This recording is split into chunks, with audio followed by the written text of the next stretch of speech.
once you discover an asteroid, you got to wait a little while to get enough of a segment of its orbit to calculate what the full orbit will be to know if it will come in harm's way. So, we get the orbit. Turns out, in the year 2029, the month of Apophis will come so close to Earth that it will dip below our orbiting communication satellites. And it is the size of the Rose Bowl.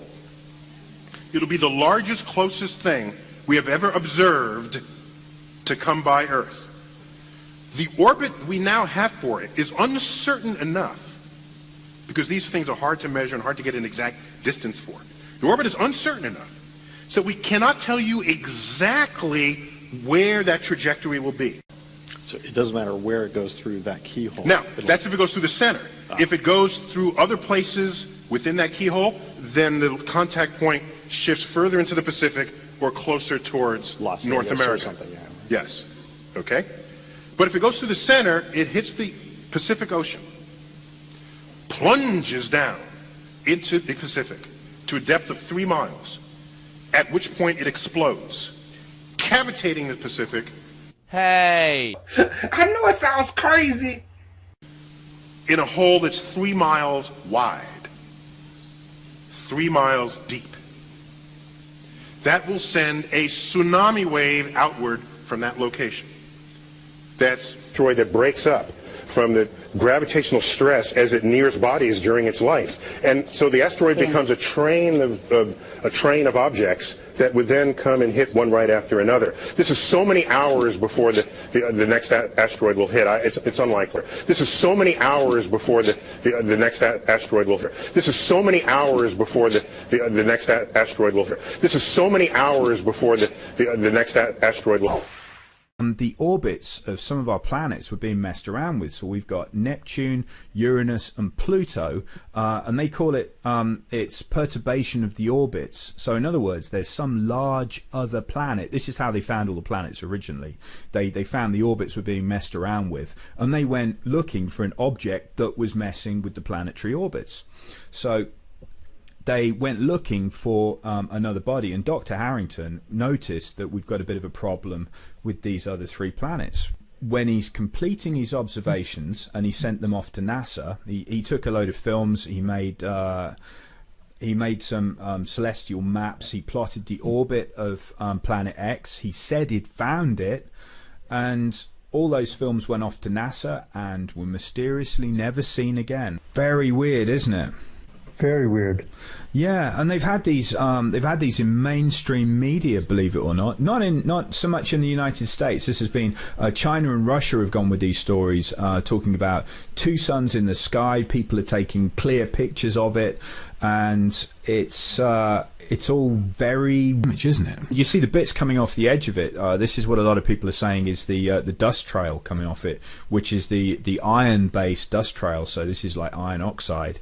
And this is one of the effects they've said of the iron oxide is when it comes swishing by our planet and we get a dose of this iron oxide trail off it, it's going to turn the rivers and the waters to blood. So it will make all the water go red.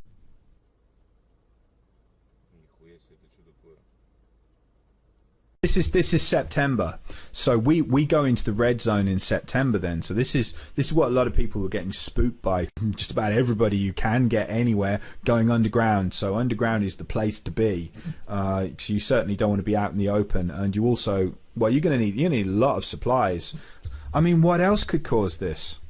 What else would make people dig holes under the entire United States? Is a third world war going to be that bad that you need to excavate that much? And if that's true, that's where the government suddenly moved to. Because did you know the government moved off the East Coast? They've got an underground military base right under the airport, haven't they? The kind of speed this thing's going to be coming in. And if you look there, can you see the big yellow 2016? So let's get into the hotspot here. So this is saying that as we come through November and December, this is going to be like Venus kind of brightness. So this is going to be the giveaway. So let's just say that the timing's wrong on this one. It might not be around March, but this would be what to look for, and this would be the amount of time you would have left until you start getting problems. Onto that there and say that they got it out at about the July kind of level. Which is why I'm thinking that our March date probably isn't going to happen. I say probably, meaning definitely. We've got all the events happening and everyone's been building up, but they've been digging holes since 78, haven't they? Yeah, even before then. I mean, we've got the underground stuff that's happened in Russia. We've got military movement all over the place. We've got Chinese cities hanging around with nobody in them that can house 30 million people, because they said that there could potentially be a 600-foot wave, like a giant tsunami. And was it? I think it was higher than that, actually. There's a giant tsunami that's going to take out the east coast of the States. And if that was the case, you'd want to be on high ground, which is why Colorado is a top place to be. The Chinese cities they've built are on high ground. I mean, this is all going back to the previous stories that have been floating around about, all a bit peculiar. Look at December. We've got the faintest stars visible in an urban neighborhood with the naked eye. That's 3 months, isn't it? Just about, if we're in between December and January. And that was seen and it was observed, and we've got we look at all the different places that spotted this thing. Yeah, this is September, so we go into the red zone in September then. So this is what a lot of people were getting spooked. If there is something that's out on the edge or it's coming by and it's nearer to them, it's doing some pretty horrible things to them. Because if we've got another sun, here we go. Look, 89 to 2002. Look at that, it's gone swirly. More and more encounters with giants emerging from UFOs. That the Anunnaki or celestial giants are coming back. If you were planning a harp war with other nations that have the same technology, you know who's going to suffer the most. It's going to be people on top side, isn't it? But I don't think we can take this story and we can throw it away and we can say, well, it didn't happen in 2003, I think was one of the times it was meant to happen. It just keeps coming back. The Nibiru story is always there, and people are like, nah, this is pure fabrication. It's just not going to happen. We've been told it's behind the sun, it's hiding somewhere, you know, there's always some kind of reason why we can't see it.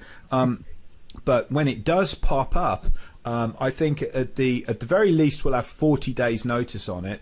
But I think this is one of those stories that you can kind of tuck away in your top drawer and just go, But I'm not gonna entirely bin this story, because there's some strange stuff going on, and people have seen something that looks awful like this before. Even if it isn't Planet X, there's something swinging around every 350 years that's causing a lot of trouble. Or even if it isn't Planet X, there's something swinging around every 350 years that's causing a lot of trouble.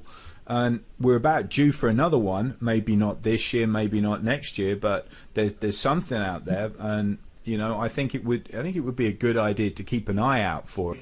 We as a species are simply too stupid to figure out the universe that we're investigating. This is September, so we go into the red zone in September then. So this is what a lot of people were getting spooked by. That was related to the original flood, like I was saying, when it whacked Tiamat, or if it came through and knocked out Ceres and created the asteroid belt. Don't know, but either way, if something big turned up, that's looking similar to the last time something really bad happened, isn't it?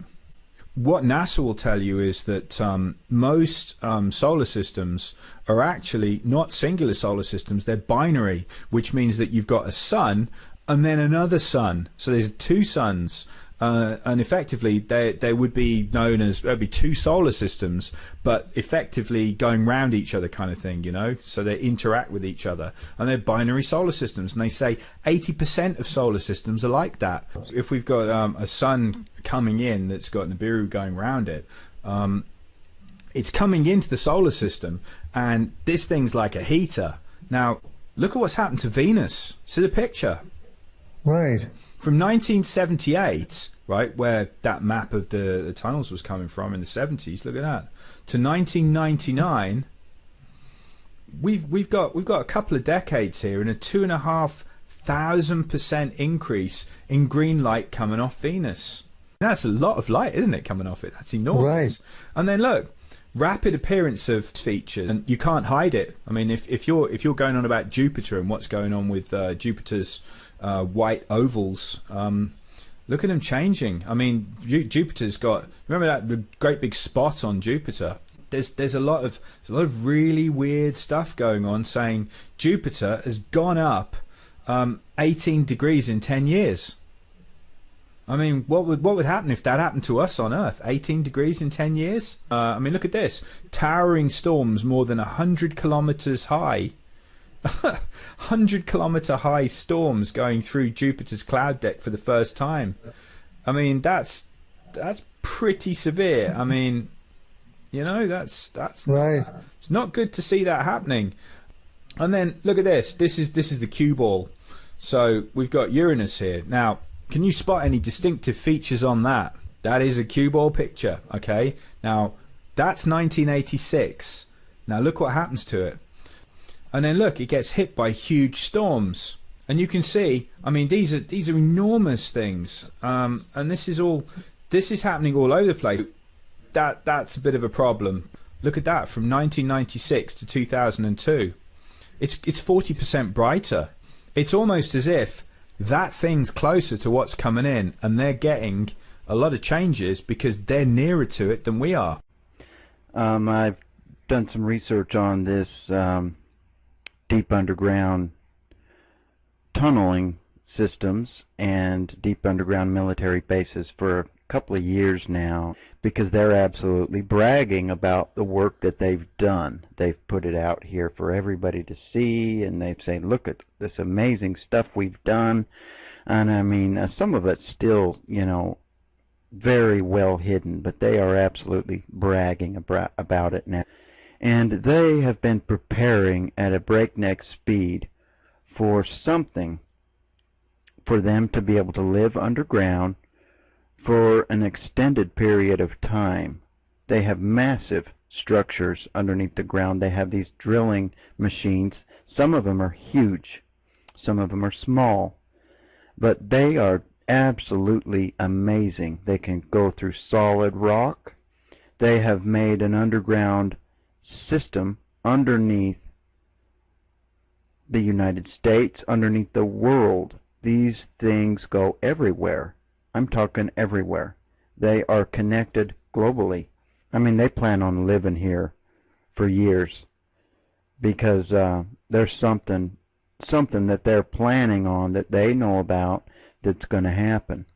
On what it could be, Nibiru, wormwood, you know, something hitting the Earth, the kill shot with the solar flares, or just major martial law and you know, the New World Order takeover, that they're going to come down here in these things and wait it out while all of the stuff goes down and they get everything under control. Then they're going to pop back up and have their money, wealth, everything. I mean, and these are the things that they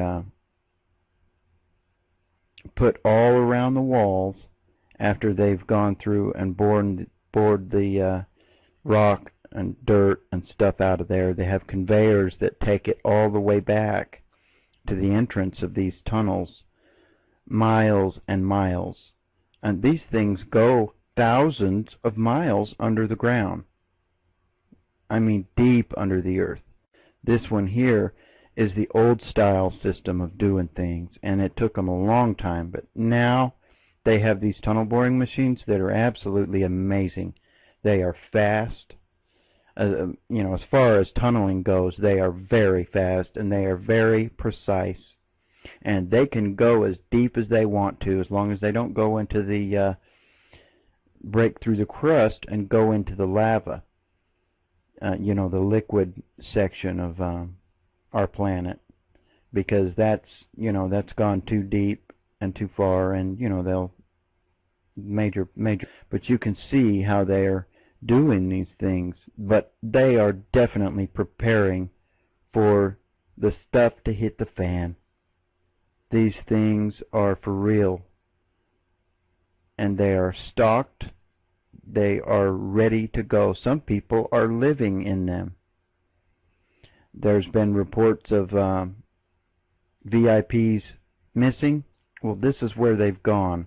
They've gone down into these penthouse suites miles beneath the surface of the earth, and are living like kings.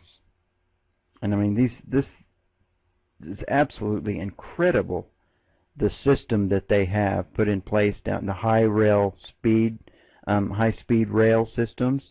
This is Phil Snyder. Some of you might know about his story. He was an engineer and was working on an underground base system in Dulce, New Mexico, and they broke into a cavern of alien greys, the tall alien greys, and he was wounded very bad. Took off part of his hand and part of his guts, and there were 68 special forces units killed in this little fight that happened. But he talked about this incident until they murdered him. He was shot to death, but they did end up killing him, and he knew it, you know. And he told people, he says, you know, they're gonna take me out, but I'm gonna talk as much as I can. We have the right to know this stuff. Our tax dollars paid for all this stuff. I mean, it's incredible. They can grow stuff down here. I mean, absolute, total infrastructure that they have underneath the ground, deep underneath the ground, you know. And some of these things are very well guarded with armed guards, state-of-the-art sensors and everything. You know, some people say that it's Nibiru. We don't know for sure what is going to happen, but they are prepared for something big to go down, because our homes are going to get blown away, I think. You know, I think underground is the safest place. They think this anyways. And they're absolutely flaunting what they have now and bragging about it. So, you know, I can come out with all this stuff now, and there's so much on it. There's so much more than there used to be. You used to couldn't find information on this stuff much, but lately, boy, they are just so proud of what they've done. This is an aerial photo of an entrance. This is the entrance underneath the Denver airport, and it's a big hub area too. Dulce, New Mexico is, Denver airport is, and some other places. But, you know, not. Some of them are, there's cities under there. And it's absolutely amazing. And they are well armed, they are well stocked, and they are prepared. This is Chatty Dad 1. Выяснили, что однажды Нибиру уже погубила другую планету. Оказалось, что 16 миллионов лет назад в нашей Солнечной системе существовала планета Фаэтон. Она располагалась между Марсом и Юпитером. Теперь на ее месте пояс астероидов. Ученые считают этот пояс не что иное, как осколки древней планеты. По словам астрофизиков, скорее всего, Нибиру столкнулась с Фаэтоном, когда она в очередной раз проходила через Солнечную систему. После такого удара планета разлетелась на куски. По словам ученых, правительство просто скрывает от человечества правду, чтобы не вызывать панику. Представители всех военных разведок мира эту информацию о том, что Нибиру. I would like some intelligent people to check it out. Moon orbit wrong according to Cornell University. There would have to be evidence of these passages, ecological evidence, archaeological evidence that shows the calamitous events that transpired during each passage.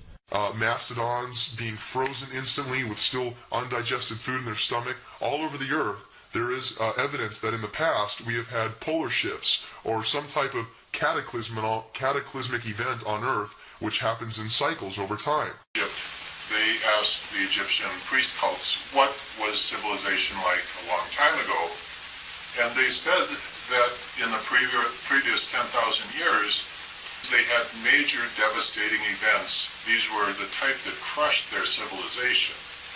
Not wars, not pestilence, but dramatic physical events that literally crushed their civilization back into the cave ages. And we see the devastation in cities in South America, ancient cities that are now being discovered, which were obviously destroyed by massive earthquake-type situations. Earth definitely, without question, has had major earth changes that have destroyed entire civilizations, and the indication is that it was not that long ago. The concept of a pole shift, in other words, the Earth moving its either magnetic or physical pole, has come up many times when we hear people talking about Planet X. Mountain ranges would form, oceans would form huge tides. Mars-sized object. This collision created an explosion that was so powerful it tilted the Earth. It was this same explosion that created the moon. Our Earth gives evidence that we have had periodic pole shifts.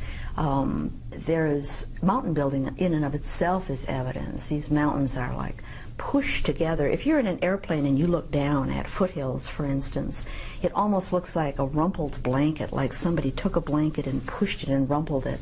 Mountains are forced upwards with great masses of rocks snapping. This is signs of great pressure, not the gentle squeezing and pushing that happens with earthquakes at all. Indeed, our Earth has had these periodic pole shifts. You can see that in the evidence of the Earth. Go back every time period and you can see other changes. During these passages, and when we have pole shifts and violent geological earthquakes and changes and the like, shifting of the tipping of the Earth and shifting of the crust, volcanoes explode. And when they do, there's a lot of molten lava pouring out. Well, lava, being molten, will line up with a current magnetic field. And when lava hardens, that's a permanent freeze, indicating the direction of magnetism at that moment in time. Well, this is one way that they have determined the wandering pole theory, where they've identified places on Earth where they say at one time this appears to have been the North Pole, or that appeared to have been the South Pole, is through this frozen lava alignment. For instance, off of Japan, there's cities and roads that they find under the water. In Bermuda, we see roads and walls and the like. Likewise, land can rise. Greenland's glaciers flowing into the ocean are grounded deeper below sea level than previously measured. This means that the warm ocean currents at depth can sweep across the glacier faces and erode them. In polar regions, the upper layers of ocean water are cold and fresh, he explains. Cold water is less effective at melting ice. The real ocean heat is at a depth of 350 to 400 meters and below. This warm, salty water is of subtropical origin and melts the ice much more rapidly. They've found that some of the glaciers balance on giant earthen sills that are protecting them for now. But other glaciers are being severely undercut out of sight beneath the surface, meaning they could collapse and melt much sooner.